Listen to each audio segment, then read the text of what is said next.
Today, we are diving headfirst into one of the wildest family dramas in the entire book of Genesis, the story of Jacob.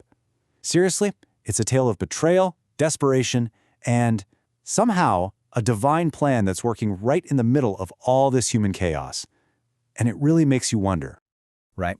This is the core puzzle here. Jacob is, let's be real, he's a deeply flawed guy. He lies, he cheats his own brother, he deceives his dying father. So how in the world does this guy become a patriarch, a cornerstone of a nation, and a hero of the faith?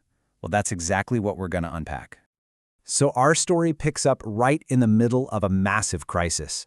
Jacob has just pulled off the ultimate deception. He disguised himself as his older brother Esau and straight up stole the main birthright blessing from their blind elderly father, Isaac.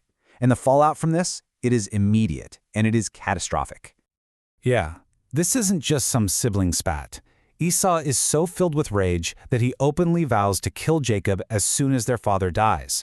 So Jacob isn't just, leaving the nest. He is running for his life. He's a fugitive, on the road with nothing but the clothes on his back and the consequences of his own choices. But right here, in the middle of this absolute disaster, something really remarkable happens. It's a little detail that's so easy to miss, but it changes everything. You see, before Jacob actually flees, his father Isaac calls him back in for one more chat. That first blessing, the one Jacob stole, that was given in total confusion. Isaac literally thought he was talking to Esau. But this second blessing, it's completely different. It's given on purpose, with total clarity. And its focus shifts from just, earthly stuff like wealth and power to something way, way bigger. Just listen to these words. Isaac isn't just wishing him good luck on his trip. He is deliberately, consciously passing on the blessing of Abraham. This is the big one. This is the covenant promise, the promise of land, descendants, and God's favor that is the main storyline of Genesis. And now, it officially belongs to Jacob. So what we're seeing here is this profound moment of submission. Scholars like Hamilton and Wenham point out that this is Isaac finally getting on board with God's will, even though it came about through deception. So think about this. When Jacob walks out that door, his whole identity has shifted. Yeah, he's still a fugitive on the run, but now he's also the official bearer of God's covenant promise. And this moment, it's a massive fork in the road. The very next things that Jacob and Esau do tell us everything we need to know about who they are and where they're headed. Their destinies just diverge completely. You can see it right here. Their paths just split right down the middle. Jacob gets sent on a mission of obedience. Go find a wife, but do it from within the family of faith. Meanwhile, Esau sees that his parents are upset and he tries to fix it his own way. But instead of obeying, he doubles down on rebellion, marrying outside the covenant line and pushing himself even further away from the promise. Theologian Derek Kidner just nails it when he calls this Esau's spiritual blindness. Esau is trying to solve a deep spiritual problem with a quick, surface-level fix.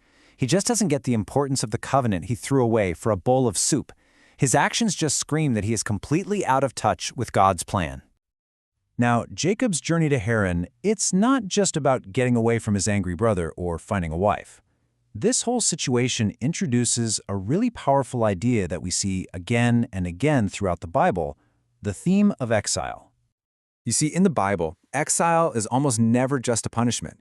It's a crucible. It's like a purifying fire. It's this experience of being ripped out of your comfort zone, of being totally displaced, that actually, paradoxically, creates the space for real change and a real encounter with God.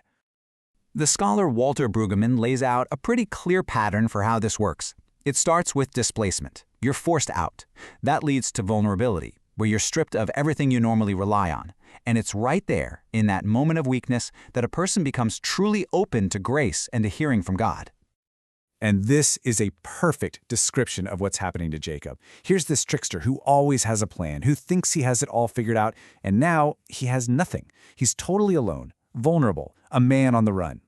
Yes, his sin is what pushed him out the door, but this journey into exile is the exact place where God is going to meet him and begin that long, slow process of changing him from the inside out. Okay, so what can we pull from this incredibly chaotic start to Jacob's big adventure? There are a few really crucial takeaways here. First, it's pretty clear that God's plan is tough. It can move forward even through our own deception and messy family fights. Second, Our choices matter. They show whether we're trying to align with that bigger purpose, like Jacob, or if we're just blind to it, like Esau. Third, and this is huge, our most difficult journeys, our own personal exiles, can actually become the most profound opportunities for growth. And finally, and maybe this is the best news of all, God's faithfulness to us doesn't depend on us being perfect. And that kind of leaves us with one last thing to think about. Jacob was forced into exile because of his own mistakes, but it became the journey that defined his entire life. It really makes you wonder, doesn't it, if these hard, displacing journeys can be so transformative. What exile in your own life, what challenge or disruption right now might just hold the most unexpected potential for your own growth, for your own encounter?